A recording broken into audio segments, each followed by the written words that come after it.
Наш председатель палаты Сергей Евгеньевич Нарышкин отказался ехать и правильно сделал. Мы не являемся мальчиками для битья, чтобы приезжать туда, и чтобы за наши деньги нам еще будут указывать, как нам жить, тем более совершенно несправедливые упреки. Мы ежегодно вносим 20 миллионов евро на содержание этой организации. С 1996 года мы уже внесли 300 миллионов евро. Это за то, что нас будут упрекать, что мы хулиганов сажаем в тюрьму. Во всем мире за богохульство и осквернение религиозных святынь все сидят в тюрьме. Мы посадили? Нет, в России нельзя. На Европарламент, это уже другая организация. Он, Нарышкин, не едет на ПАСЕ. А Европарламент, это избираемые европейскими странами депутаты. Они принимают резолюцию, в которой осуждают то, что у нас эти три девушки сидят в тюрьме, но выражают сожаление в связи с вышедшим фильмом про мусульман. Представляете? Мусульман нужно беречь, их веру, а православных топтать в грязи. И сколько пакости они делали. Групповые, они не только это Pussy Riot и другие, это и группа «Война», но девушки одни и те же. Они так же, как наша интеллигенция, бегают там, где больше заплатят.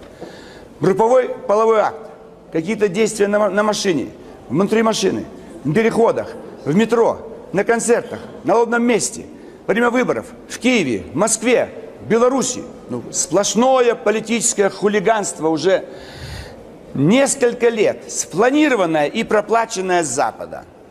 И мы должны еще ехать в Совет Европы и выслушивать, что мы, оказывается, слишком строго подошли к ним. Это, конечно, ни в какие ворота, так сказать, не лезет. Ну и там есть еще вопрос по Гудкову. Знаете, нам еще будут указывать. У них мандаты сами депутаты сдают. Куда меньше нарушения.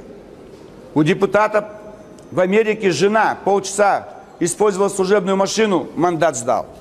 В британском парламенте обнаружили, что на бюджетные деньги содержат любовницу. Ну, помощником устраивает, на самом деле любовницу. Мандат сдал и $1,5 миллиона. Во всем мире депутаты сдают мандаты, если они нарушили закон о статусе. Нет, вот приедет Нарышкин, будем его еще там критиковать. Как это Гудков, почему вы его, почему, что это такое вообще?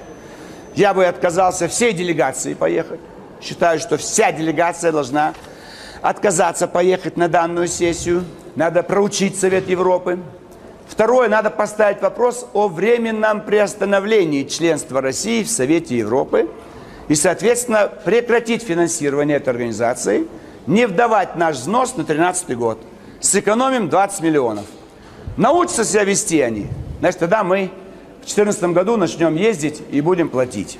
Поэтому это очень важный момент. Эта площадка, это гайд-парк, если так правильно сказать.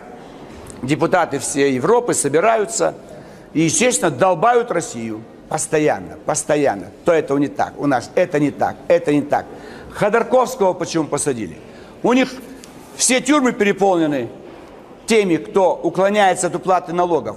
У нас одного посадили? Нет, не сажайте. То есть постоянная дискриминация России и наглые такие притязания. Зачем Абхазию признали и Осетию? А вы зачем Косово признали? Во главе Косово бандиты, которые развязали живых сербов и органы давали на пересадку. Руководители Абхазии и Осетии ни в чем подобном не замешаны. Это восстановление независимости Абхазии и Осетии. А Косово такого государства не было. То есть все поворачивается так, чтобы Россию унизить и